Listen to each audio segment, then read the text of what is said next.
시작하겠습니다. 비유 24번째 시간이죠. 잃었다 찾은 아들.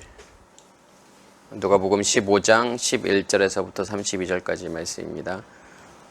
제가 읽지는 않을 거고 이게 다 많이 알고 있는 내용이기 때문에 또 길기도 길고. 자, 누가복음 15장에는 잃었다 찾은 비유가 몇 개가 나오죠? 예, 3개가 나오죠. 잃었다 찾은 양, 그 다음에 잃었다 찾은 드라크마, 또 잃었다 찾은 아들. 3가지 비유가 나오죠.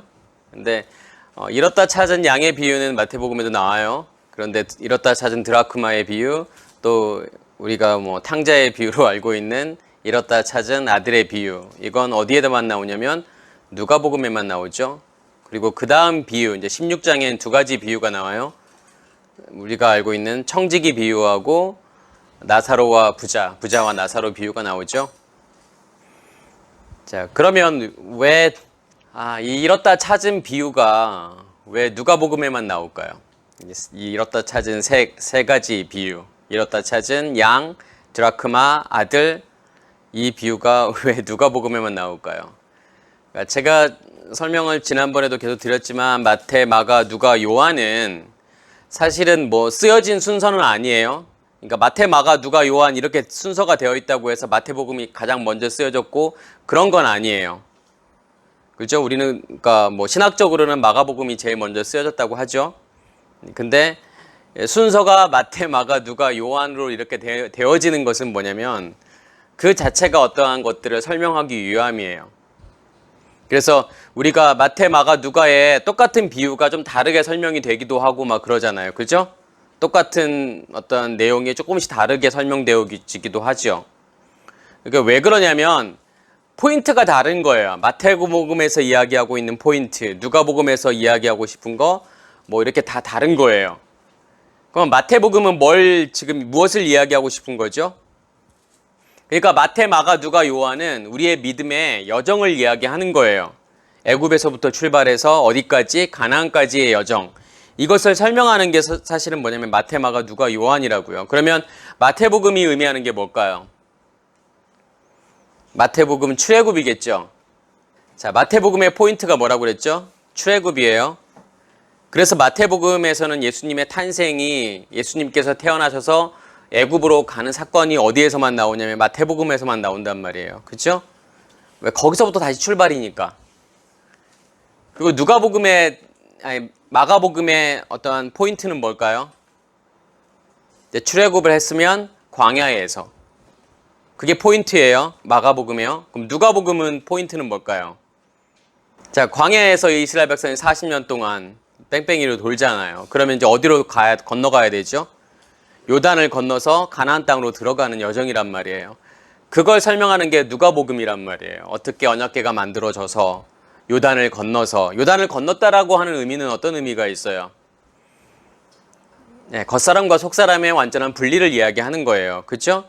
그러니까 우리는 사실은 뭐냐면 잘 보시면은 애굽과 광야와 가나안을 우리는 어떻게 하면 동시에 산다라고 보시면 돼요. 그러니까 우리의 의식은 뭐냐면 완전히 바뀌기 전까지의 우리의 의식은 뭐냐면 애굽에 있어요. 그 다음에 우리의 겉사람은 어디에서? 우리의 겉사람은 광야에서 죽잖아요. 그러니까 이스라엘 백성들이 60만의 이스라엘 백성들이 1세대들이 다 죽고 2세대가 만들어져서 2세대가 어디를 건너서 요단을 건너서 가나안 땅으로 들어가잖아요. 그렇죠? 그러니까 1세대를 의미하는 것은 뭐냐면 우리의 겉사람이란 말이에요. 그럼 2세대가 요단을 건너서 가나안 땅으로 들어가는 그 2세대가 의미하는 것은 뭐냐면 우리의 속사람이란 말이에요. 그러니까 우리의 겉사람은 어디를 사는 거예요? 광야를 산단 말이에요. 거기에서 우리의 겉사람은 죽는단 말이에요. 우리의 속사람은 어디를 살아요? 어디를 살까요? 그러면요. 가나안 땅을 살겠죠. 그러니까 여전히 그리스도가 나의 머리가 되지 않는 나의 의식은 애굽에 머물러 있겠죠. 그리고 우리의 겉사람은 뭐냐면 광야와 애굽을 산단 말이에요. 왔다 갔다 하면서 살아요. 근데 우리의 속사람은 어디를 살게 되죠? 요단을 건너서 가나안을 살게 된단 말이에요. 그것을 잊지 마세요. 그리고 난 다음에 요한복음이 의미하는 것은 뭐냐면 영적 전쟁이란 말이에요. 가나안에서의 전쟁. 그렇기 때문에 마태, 마가, 누가는 사실은 좀 비슷한 내용들이 많아요. 근데 요한복음은 다르죠. 마태, 마가, 누가의 복음에는 비유가 나와요. 요한복음에서 비유가 나올까요? 안 나올까요? 예, 요한복음에서는 비유가 나오지 않아요. 특이하죠. 그 이유가 있단 말이에요. 왜 그럴까요? 왜 요한복음에서는 비유가 안 나올까요? 요한복음은 어떤 상태니까요? 가나안이니까요. 속사람을 살고 있으니까요. 여전히 말씀이 비유인 이유는 뭐냐면 우리의 겉사람이 존재하고 있기 때문에 우리는 뭐냐면 여전히 하나님의 말씀을 무엇으로 보게 되냐면 비유로 보게 되어 있단 말이에요. 그런데 마태, 마가, 누가를 거치고 요한으로 넘어가게 되면 그 비유가 어떻게 될까요? 비유가 없어진단 말이에요. 더 이상요. 왜요? 내가 진짜를 맛봤기 때문에, 진짜를 먹었기 때문에, 내 안에 있는 진짜를 먹었기 때문에 하나님의 말씀이 더 이상 뭐로 존재하지 않는다라는 거예요. 더 이상 비유로 존재하지 않는다라는 거잖아요. 하나님의 말씀을 내가 듣고서 깨닫지 못하면 이 말씀은 전부 다 뭘까요? 이 말씀은 전부 다 비유란 말이에요. 이해가 되세요? 그래서 예수님께서 설명하실 때 왜 이 말씀을 비유로 설명하시는지 이유를 말씀하시잖아요. 그렇죠? 왜 비유로 설명한다 그러죠, 예수님께서요? 못 알아들으라고. 눈뜨지 못한 자들은 알아듣지 못하게 하기 위해서 비유로 설명한다라는 거예요. 근데 눈뜬 자들은, 진리의 말씀을 이제 먹은 자들은 이 말씀이 더 이상 비유가 아니란 말이에요. 그래서 요한복음에는 더 이상 비유가 나오지 않는 거예요. 그런 관점에서 말씀을 보셔야 돼요. 그래야 똑같은 사건이 마태, 마가, 누가 이 세 복음서에서 왜 다르게 설명이 될까가 이해가 된단 말이에요. 그렇죠? 조금씩 다른 부분들이 있어요. 예를 들어서 예수님께서 시험을 받으시는데 그 시험을 받는 순서가 조금씩 다르단 말이에요. 마태, 마가, 누가가 달라요. 근데 그러한 것들을 우리가 이해하기 위해서는 이러한 흐름 같은 것들을 이해하실 수 있으셔야 돼요. 우리는 이 세 가지 비유를 보면서 어떤 생각을 하게 되죠? 잃었다 찾은 양, 잃었다 찾은 드라크마, 잃었다 찾은 아들. 그러면서 우리는 그 사람들을 향해서 뭐라고 딱 이야기를 하죠? 죄인들. 그 죄인들이 회개하고 돌아오면 하나님께서는 기뻐하실 거야 라고 생각을 하잖아요. 그래서 우리는 죄인들을 향해서, 아니면 예수 믿지 않는 사람들을 향해서, 아니면 예수를 믿었다가 지금은 잘 안 믿고 있는 사람들을 향해서 잃어버린 양이라고도 할 수 있고, 잃어버린 드라크마라고도 할 수 있고, 잃어버린 아들이라고도 이야기할 수 있겠죠. 그거부터가, 우리는 시작부터가 잘못이라는 거예요. 제 말은요. 그러니까 우리가 성경을 보는데 거기서부터가 우리는 성경을 잘못 보고 있다라는 거죠. 왜요? 그러면서 우리는 어떤 생각을 하게 돼요? 우리는 잃어버린 양이 되면 안 되겠다. 잃어버린 드라크마가 되면 안 되지. 잃어버린 아들이 되면 안 되지라고 생각을 하잖아요. 그죠? 아버지의 재산을 가지고 가서 허랑방탕하게 써버리는 그런 아들보다는 처음부터 잘 믿어서 죽을 때까지 잘 믿는 그런 사람이 되기를 원하잖아요. 한 마리의 잃어버린 양이 되기를 원하지 않잖아요. 죄인이기를 원하지 않잖아요. 의인이기를 원하잖아요, 우리는요. 그런데 이 비유를 잘 보시면 뭘 설명하고 싶은 걸까요, 그러면요? 너희들 절대로 잃어버린 양이 되면 안 되고, 잃어버린 드라크마가 되면 안 되고, 잃어버린 아들이 되면 안 돼. 항상 아버지 품에 있어야 돼, 이렇게. 지금 그게 포인트일까요? 그거 설명하고 싶은 걸까요? 그러면 복음을 잘 이해하지 못하는 거예요. 복음이 무엇인지를 지금까지 모르셨던 거예요, 사실은요. 또 한 가지는 뭐냐면 우리의 시작이 어딘지를 잘 모르고 있는 사람들이에요. 우리의 시작은 항상 어떻게 생각하셔야 되냐면, 내가 모태신앙이든 아니든, 내가 어렸을 때 예수를 믿든 안 믿었던 그거하고 상관없이 우리의 시작은 어디여야 된다는 거예요. 어디라는 거예요, 우리의 시작은요. 애굽이라는 거예요. 그걸 꼭 잊으시면 안 된다니까요. 우리의 시작점은 내가 아무리 목사 아들로 태어났어도, 내가 몇 대째 예수를 믿고 있어도, 4대째, 5대째 예수를 믿고 있어도 내 시작은 어디다? 내 시작은 어디여야만 해요?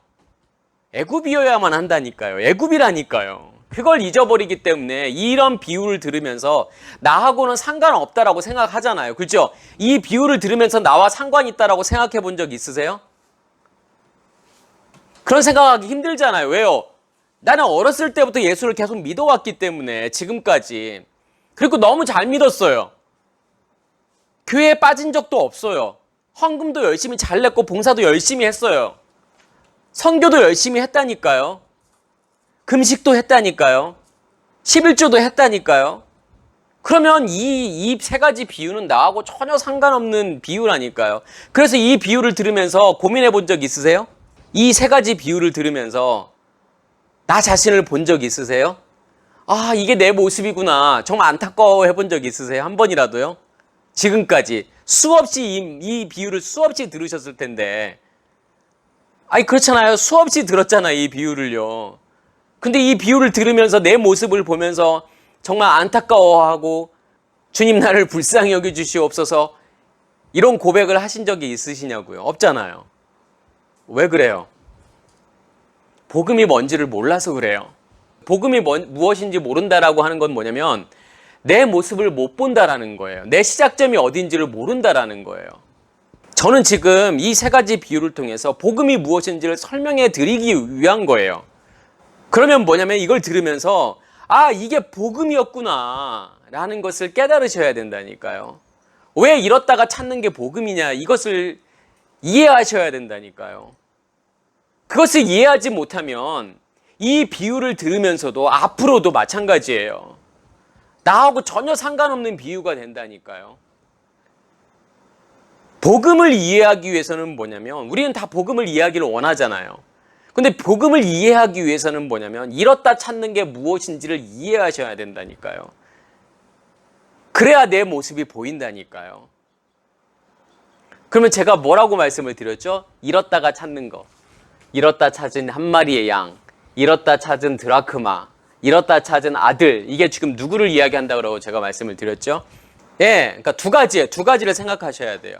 어떤 두 가지를 생각하시냐면 이게 바로 예수 그리스도를 설명하기 위한 것이고 나의 믿음의 길을 설명하기 위한 거예요. 나의 믿음의 길을 설명한다라는 거. 그러니까 예수 그리스도를 설명한다라는 거, 나의 믿음의 길을 설명한다라는 거. 그게 결국은 뭐라는 거예요? 복음이라니까요. 그게 복음의 핵심이라니까요. 이걸 이해하지 못하면 복음을 이해하지 못하는 거란 말이에요.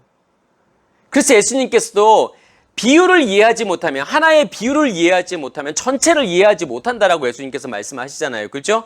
네 가지 밭의 비유를 그걸 이해하지 못하는데 너희가 어떻게 나머지 비유를 다 이해하겠느냐.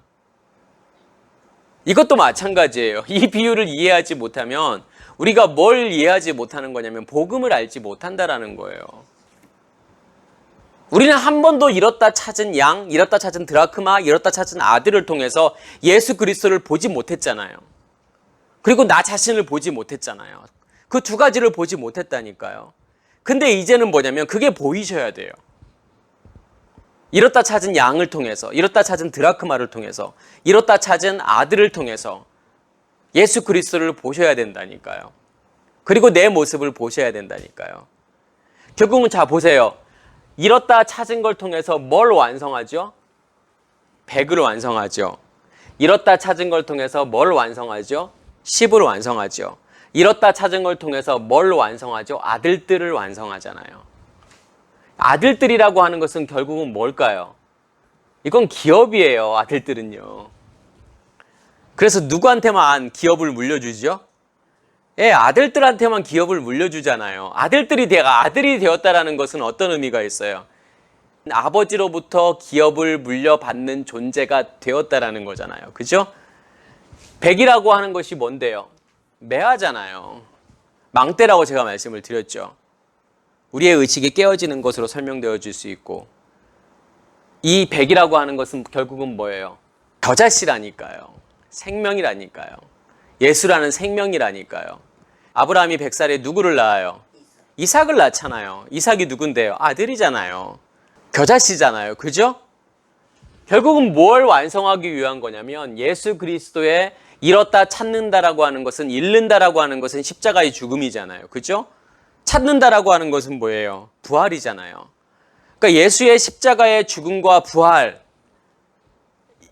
이게 핵심이라니까요. 그걸 통해서 뭘 완성하기를 원하시는 거예요? 100을 완성하기를 원하시잖아요. 근데 이 100이라고 하는 것은 처음의 100이 아니라니까요. 그래서 예수 그리스도께서 이뤘다 찾음으로 완성된 새로워진 100을 이야기하는 거란 말이에요. 이해가 되세요? 이 99는 없어지고 이 한 마리의 이뤘다 찾음을 통해서 새로운 예수 그리스도를 통해서 이루어지는 새로운 100을 완성하는 거예요. 그러면 잃어버렸다 찾은 드라크마의 비유를 통해서 10을 완성한다는 이 10은 뭘까요? 10계명이잖아요. 그죠? 그러니까 이 잃었다 찾은 양의 비유를 통해서 설명하고 싶은 것은 출애굽을 설명하고 싶은 거죠. 왜요? 100을 완성한다라는 것은 아들이라는 거잖아요. 근데 아들이 우리 안에서 겨자씨가 심겨지기 위해서는 뭐가 반드시 이루어져야 되는 거죠? 홍해를 건너는 사건. 십자가의 죽음이죠. 내가 죽고 다시 사는 그것이 이루어져야 되는 거잖아요. 그러면 이 10계명은 어디에서 받게 되죠? 광야에서 받게 되죠. 이 10계명이 의미하는 것이 뭔데요? 언약궤잖아요. 언약궤는 말씀 집이고 우리의 영의 몸이란 말이에요. 이건 어디에서 만들어지는 거예요, 결국은요? 광야에서 만들어지잖아요. 그러면 광야에서 언약궤가 만들어져야만이 어디를 건널 수가 있죠? 요단을 건널 수 있단 말이에요. 홍해는 모세가 지팡이를 드니까 홍해는 갈라지잖아요. 그죠? 근데 요단은 어떻게 건널 수 있어요? 예, 언약궤가 만들어져야만이 건널 수 있다니까요. 언약궤를 제사장들이 메고 요단에 발을 디뎠을 때 요단이 갈라지잖아요. 그래서 반드시 우리가 가나안에 들어가기 위해서는 뭐가 만들어져야 되는 거냐면 이 언약궤가 만들어져야 되죠. 언약궤가 의미하는 것은 뭐라고 제가 말씀을 드렸죠? 성경이 말하는 그게 바로 하늘이라니까요. 왜 언약궤가 어디에 있으니까요? 지성소에 있죠. 지성소가 말하는 것은 뭐예요? 그게 하늘이라니까요. 그게 궁창이에요. 그래서 그렇게 언약궤가 만들어지게 되면 이제 이스라엘 백성들이 요단을 건너서 가나안 땅에 들어가게 되잖아요. 가나안 땅에서 뭘 받게 되죠? 기업을 받잖아요. 땅을 받잖아요. 그것을 무엇이라고 이야기를 하죠? 그 땅을 받은 상태, 기업을 받은 상태. 그게 아들들이라니까요. 아들들만이 기업을 받을 수 있잖아요. 그죠? 아들들이 아니면 기업을 받을 수 없다니까요. 유산을 받을 수 없다니까요. 그러니까 가나안 땅에서 내가 땅을 받았다라고 하는 것은 뭐가 되었다라는 거예요, 결국은요. 아들들이 되었다라는 거라니까요. 이 세 가지 비유가 설명하는 것은 뭐냐면 출애굽과 광야와 지금 가나안 땅에서 기업을 받는 것을 설명하는 거예요. 뭘 통해서? 잃었다 찾음을 통해서. 누구를 통해서? 예수 그리스도의 십자가의 죽음과 부활을 통해서. 그걸 통해서 내가 100을 완성하는 거고 10을 완성하는 거고 결국은 아들들을 완성하게 되잖아요. 그러니까 새로운 그 전에 존재하고 있는 100이 아니라 새로운 100으로 그 전에 존재하고 있는 율법이 아니라 10계명이 아니라 새로운 계명으로 우리에게 주시는 거죠. 그리고 아들들도 마찬가지예요. 전의 아들들이 아니라 새로운 아들들로 하나님께서 우리를 만들어 주시는 거란 말이에요. 잃었다 찾는 것은 반드시 우리에게 이루어지는 거라니까요. 우리는 그 길을 걸어야 된다니까요. 왜요? 예수님께서 그 길을 걸으셨기 때문에. 예수님께서 잃었다 찾음으로 우리 안에 100을 완성하시고 잃었다 찾음으로 우리 안에 10을 완성하시고 잃었다 찾음으로 우리 안에 아들들을 완성하시잖아요. 그건 예수 그리스도께서 걸어가셨던 길을 우리도 또한 뭐냐면 그 길을 가는 거란 말이에요. 그 길을 우리도 똑같이 감으로 우리 안에서 100을 완성하는 거고 10을 완성하는 거고 결국은 뭘 완성하는 거예요, 우리 안에요? 아들들을 완성하는 거라니까요. 기업을 받음으로 요단을 건너서 가나안 땅에 들어가서 영적 싸움을 싸우고 거기에서 기업을 받음으로 결국은 우리가 무엇이 되는 거죠? 아들들이 되는 거란 말이에요. 그게 뭐냐면 그게 복음이라니까요. 그러면 우리는 이 비유를 통해서 뭘 보셔야 돼요? 내 모습을 보셔야 된다니까요. 그래서 시작이 어떻게 시작해요? 이 잃었다 찾은 아들의 비유에서의 시작은 뭘로 시작하죠? 아버지로부터 뭘 받게 되죠? 예, 유산을 받게 되죠. 여기에서 보면은 재산. 근데 이 재산이라는 단어가 헬라어로는 뭐냐면 우시아라는 단어를 써요. 그렇죠? 근데 이 우시아라는 단어는 뭐냐면 어디에서 온 단어냐면 에이미 동사에서 온 단어인데 에이미가 뭐냐면 영어로 말하면 비동사예요. 그러니까 우리나라 말로 번역하면 어떻게 번역이 될 수 있냐면 이다, 있다, 되다, 뭐가 존재하다 이런 의미가 있는 게 뭐냐면 이 우시아라는 재산이라는 단어라니까요. 그러니까 내가 어떠한 상태로 있느냐 이거예요. 그러니까 비동사, 에이미 동사는 뭐냐면 내가 지금 어떠한 상태로 존재하고 있느냐. 그게 재산이라니까요. 우리는 아버지로부터 재산을 받잖아요. 지금요. 요청하잖아요. 그죠? 아버지 내 분깃을 주십시오라고 해서 요청하고 아버지로부터 재산을 받잖아요. 근데 우리는 그 말은 무슨 말이냐면 우리가 하나님으로부터 분깃을 받게 되죠. 어떠한 분깃을 받게 되죠? 뭘 우리가 유산으로 받게 되죠? 재산으로 받게 될까요? 말씀이잖아요. 근데 이 말씀을 우리는 처음에 무엇으로 받을 수밖에 없다라는 거예요. 예, 율법으로 받을 수밖에 없다니까요. 왜요? 내가 가진 것으로 받을 수밖에 없기 때문에. 내가 소유한 것으로 받을 수밖에 없기 때문에. 내가 보는 것으로 받을 수밖에 없다니까요. 그래서 우리는 말씀을 처음에 어떻게 봐요?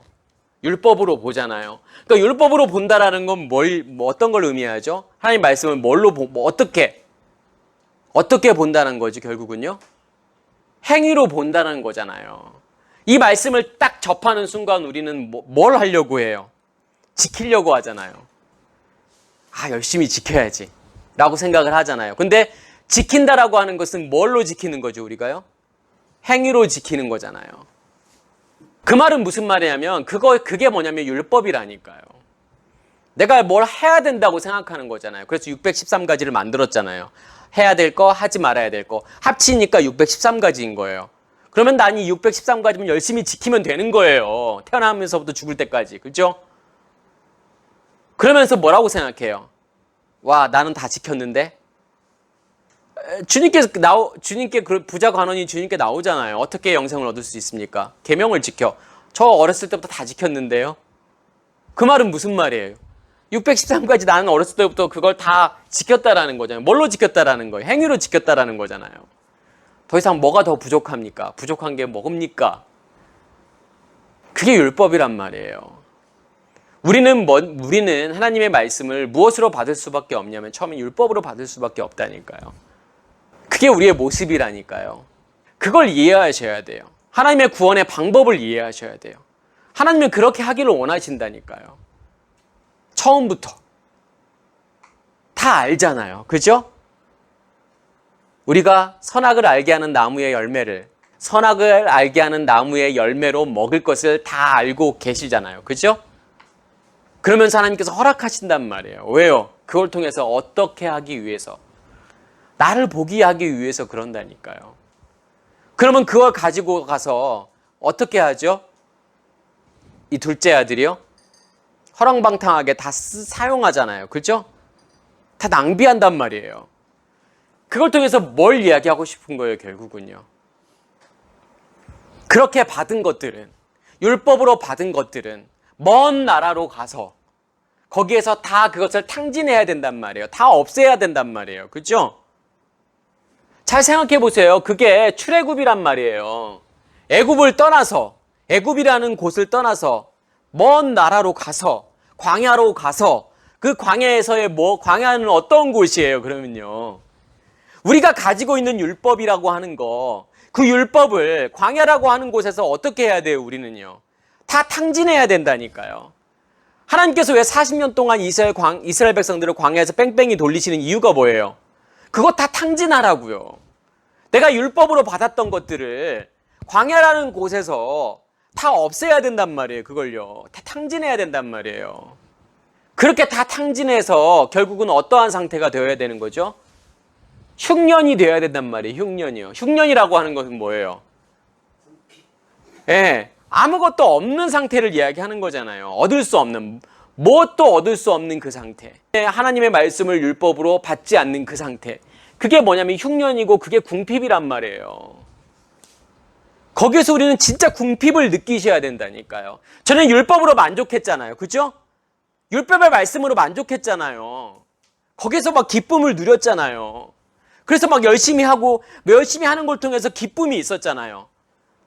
힘들기도 하지만 그게 하나님이 기뻐하시는 일이라고 생각하니까 기쁘게 했단 말이에요. 그런데 이 광야라는 곳에서 뭐냐면 그게 아니었구나를 깨닫는 거예요. 이게 하나님의 복음이 아니었구나. 이게 하나님께서 원하시는 게 아니었구나. 그게 진리가 아니었구나라는 것을 깨닫는 거예요. 그래야만이 비로소 궁핍하게 되는 거예요. 궁핍하게 되면 뭘 찾게 돼요, 결국은요? 내가 궁핍하게 되어야만이 뭘 찾게 돼요?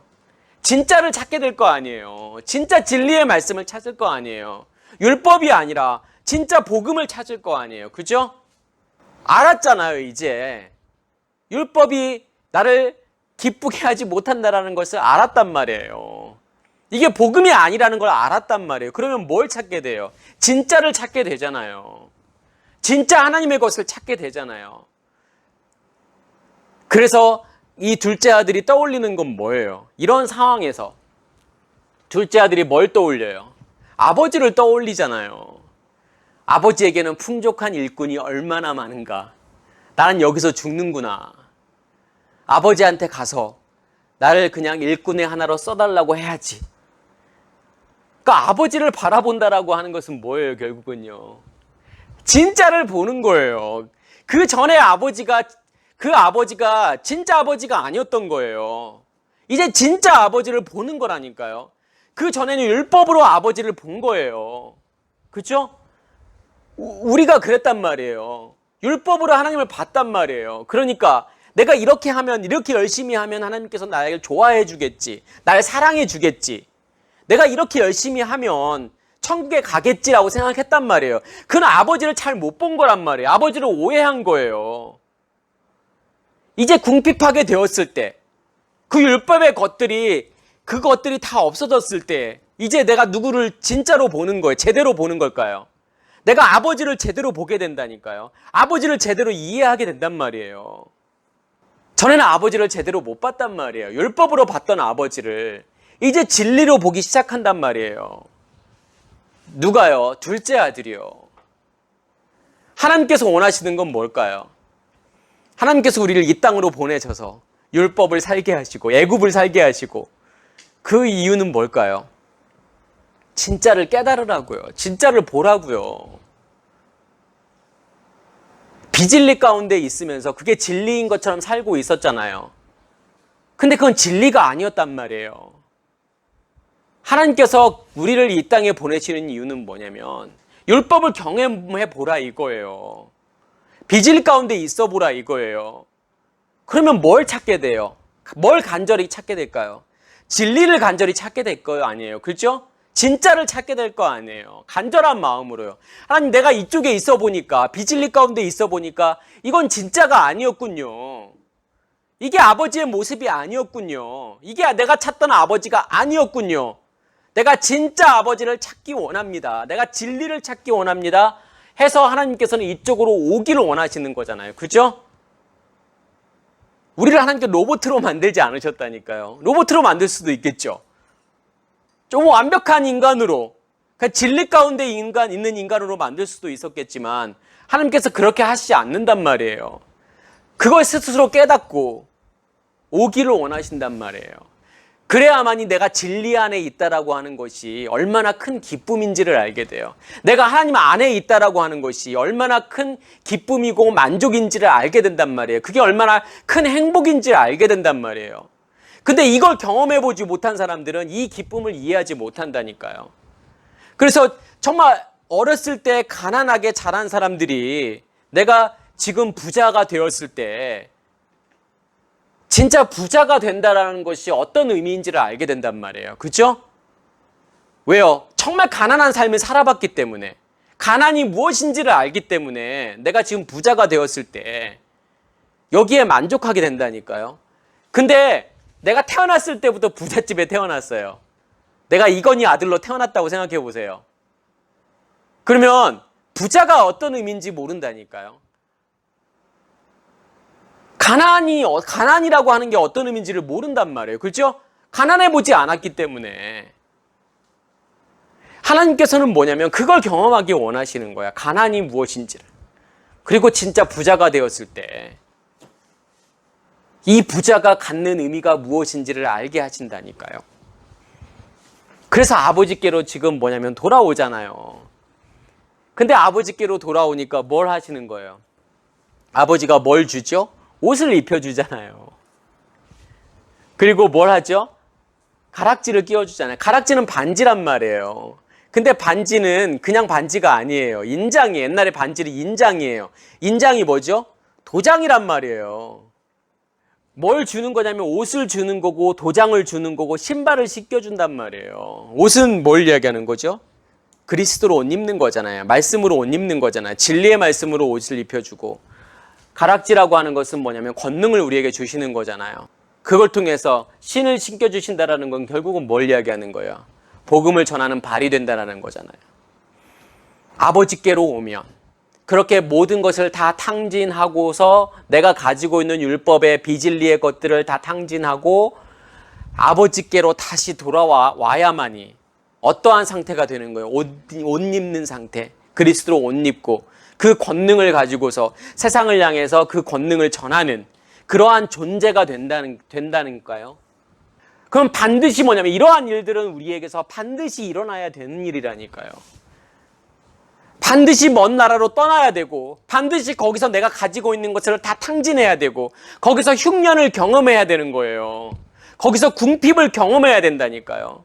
없음을 경험해야 된다니까요. 아, 내 안에 없구나, 내 안에 진리가 없구나라는 것을 거기서 뼈저리하게 느끼셔야 된다니까요. 그러면 누구만 찾게 돼요, 우리가요? 예수 그리스도만 찾게 되잖아요. 아버지만 찾게 되잖아요. 왜요? 그 안에 뭐가 있기 때문에요. 그 안에 진리가 있기 때문에요. 그 안에 나를 풍족하게 만들어 줄 수 있는 것들이 있기 때문에, 그 안에 양식이 있기 때문에 그 양식을 찾아가는 거잖아요. 누구께로 가는 거예요? 그리스도께 가는 거잖아요. 아버지께로 가는 거잖아요. 그게요. 그러면 아버지께서 나에게 어떻게 하시겠다라는 거예요? 옷을 입혀주시는 거잖아요. 반지를 끼워주시는 거잖아요. 신발을 신겨주시는 거잖아요. 그 말은 무슨 말이에요, 결국은요? 내가 아버지와 하나가 되었다는 거고, 아버지의 일을 내가 지금 할 수 있는 능력을 가지게 되었다라는 거잖아요. 그죠? 진짜 아들들로 하나님께서 우리를 만들어 주신다니까요. 그렇지 않으면 우리가 어떠한 상태로 머물러 있게 될까요? 큰아들의 상태로 머물러 있게 된다니까요. 큰아들은 어떻게 생각하죠? 되게 제목도 웃겨요. 큰아들과, 그러니까 첫째 아들과 둘째 아들이 아니에요. 큰아들과 작은 아들이에요. 뭐가 큰 거고 뭐가 작은 것인지를 지금 설명하고 싶은 거예요. 이걸 통해서도. 그죠? 큰아들이, 작은 아들이 돌아왔어요. 큰아들이 뭐라고 말해요? 아버지한테요. 막 잔치를 베푸니까. 아버지한테 뭐라고 이야기를 하죠? 예, 내가 여러 해 아버지를 섬겨 명을 어김이 없거늘. 그러니까 뭐예요? 내가 아버지를 여러 해 섬겨서 나는 아버지의 명령을 한 번도 어긴 적이 없다라고 하는 거예요. 자, 이게 누구의 모습일까요? 이게 바리새인과 서기관들의 모습이잖아. 이게 율법이라니까요. 저 613가지 다 지켰는데요. 저 10계명 다 지켰는데요. 그럼 똑같은 거잖아요. 그죠? 난 한 번도 아버지의 명을 거역한 적이 없어요. 그러니까 명을 거역하지 않았다는 게 뭐예요? 계명을 다 지켰다라는 거잖아요. 부자 청년의 모습이잖아요. 저 다 지켰는데요. 다 지킨 게 아니잖아요. 그죠? 아버지가 지금 작은 아들에게 옷을 입히고 가락지를 끼워주고 신발을 신겨주잖아요. 그리고 뭘 잡게 되죠? 살찐 송아지를 잡아요. 살찐 송아지예요. 근데 이 송아지라는 단어가 히브리어로 어원 자체가 회전하다, 되풀이하다라는 뜻이 있어요. 회전하다, 되풀이하다는 뜻이 있다고요. 이 송아지가요. 뭐예요? 결국은요. 회전하는 거고 되풀이하는 거. 다람쥐 쳇바퀴 돌듯이 계속 그런 삶을 사는 게 뭐예요? 그게 율법이라니까요. 그게 율법이고 그게 우리의 삶이라니까요. 변하지 않고 늘 그렇게 사는 거예요. 그러니까 이 단어가 의미하는 게 뭐냐면 마치 지구가 태양의 주위를 공전하는 것처럼 달이 지구 주위를 공전하는 것처럼 끊임없이 계속 공전하잖아요. 변하지 않잖아요. 바뀌어지지 않잖아요. 율법이 우리를 바꾸나요? 율법을 열심히 지켰더니 우리의 삶이 바뀌고 우리의 마음이 바뀌고 우리의 생각이 바뀌나요? 아니잖아요. 공허하다니까. 왜 공허한 줄 아세요? 왜 예수를 열심히 믿었는데 공허한 줄 아세요? 왜 말씀을 그렇게 열심히 지켰는데 공허한 줄 아세요? 그렇게 새벽 예배를 열심히 다녔는데 공허한 줄 아세요? 그냥 비진리 가운데에서 그것을 반복적으로 살기 때문에 그래요. 그러한 상태로 살찌다라고 하는 것은 뭐냐면 그러한 상태로 굳어져 있는 거예요. 뚱뚱한 거예요. 그 상태로요. 그게 살찐 송아지라니까요. 그걸 어떻게 해야 돼요? 잡아야 돼요. 그 작은 아들이 돌아오면 그 살찐 송아지를 어떻게 하면 잡아야 된다니까요. 누가 살찐 송아지예요, 여기서요? 큰아들이잖아요. 큰아들의 모습이 살찐 송아지의 모습이라니까요. 내가 아버지의 명령을 한 번도 어김없이 지금까지 너무나도 잘 지켰어요. 라고 하는 게 뭐예요? 큰아들이잖아요. 그게 율법이라니까요. 그 율법을 어떻게 하냐면 예수님께서는 깨버려야 된다고 말하는 거잖아요. 그래서 처음 아들들이 아니라 이 새로운 아들들로 하나님께서 우리를 만들어 가시는 거란 말이에요. 잃었다 찾음을 통해서 예수 그리스도의 십자가의 죽음과 그 부활과 다시 오심을 통해서 우리를 그렇게 만들어 가시겠다라는 거니까요. 그러면 이 비유를 보면서 뭐가 보이는 거예요? 내 모습이 보이잖아요. 그래, 그게 내 모습이었구나. 예수님께서 한 마리의 잃어버린 양이 되어서 한 마리의 잃어버린 드라크마가 되어서 하나의 잃어버린 아들이 되어서 나를 새로운 아들로 만들어 주시는구나. 나를 새로운 아들로 만들어 가시는구나. 그게 잃어버린 아들의 모습이 예수님의 모습이라니까요. 그 예수님의 모습이 보이세요, 지금요? 하나님으로부터, 아버지로부터 재산을 가지고 가서 이 땅에 오셔서 그걸 다 탕진하시는 거라니까요. 다 주는 거라니까요. 어떻게 될 때까지? 궁핍하게 될 때까지요. 어떻게 될 때까지요? 십자가에 죽을 때까지요. 그게 예수님의 모습이라니까요. 뭘 완성하기 위해서요? 새로운 아들들을 완성하기 위해서요.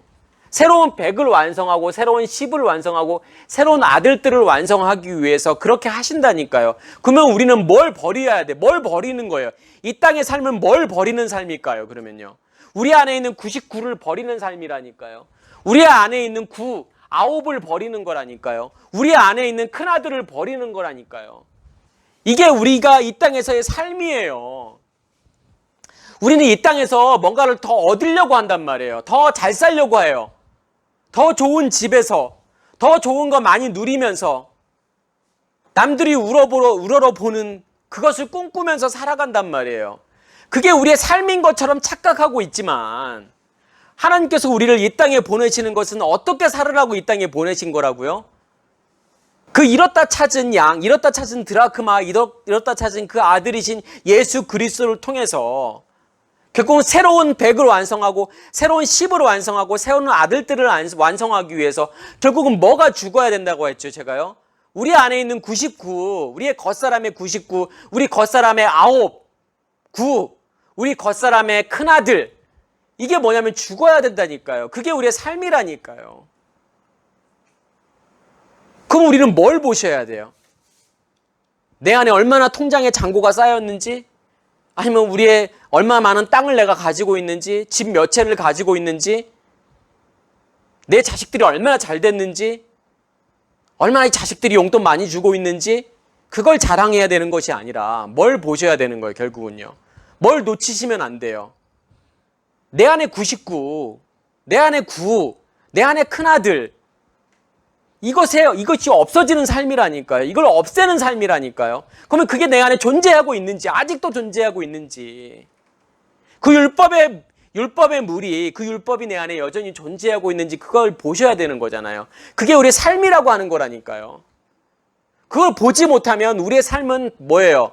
헛수고란 말이에요. 헛것이란 말이에요. 아무것도 아닌 거라니까요.